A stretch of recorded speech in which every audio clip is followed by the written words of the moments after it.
Hi, my name is Miss Phillips. I'm a teacher at St Peter's High School, where I work with all the vulnerable students across the year groups. Over the years, I have realised that there has been a rapid increase in mental health and well-being with our pupils.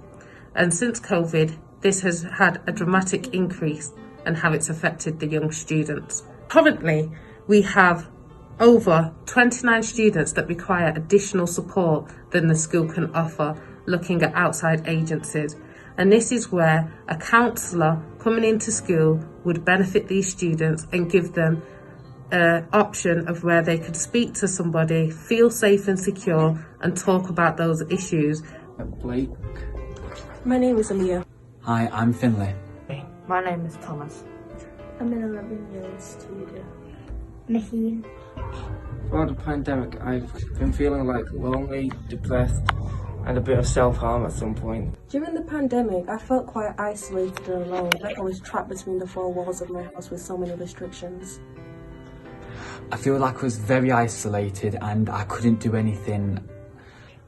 I have felt frustrated and a bit scared because you had to be careful on your health.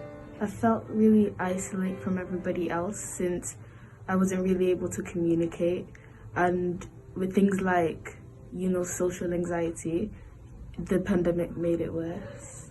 I felt really annoyed and depressed about it because I'm vulnerable in the vulnerable category, and now that lockdown has lifted a bit, it's still really annoying because my parents are not allowing me to go because I'm at very high risk of catching COVID.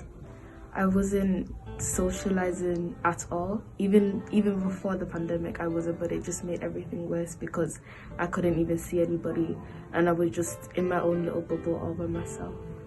When they said we could go back to school, I was actually quite happy.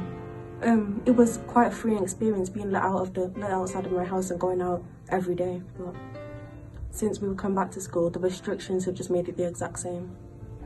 Probably feel the most easiest way to calm me down.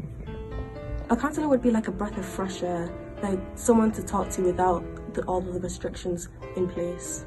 That I can talk to someone. If I had a counsellor, he would probably speak to me or help me out with something that I really need help with. It might be really good for me because then I would actually have somebody who I could express everything that I was feeling to without being judged. They would try to help and deal with all the stress and anxiety. I would make sure that people really focused on the young community, because if not, it could really affect the young people's mental health. We need help. We are applying for this funding to not only benefit these students now, but to also secure a safe and happy future for these individuals.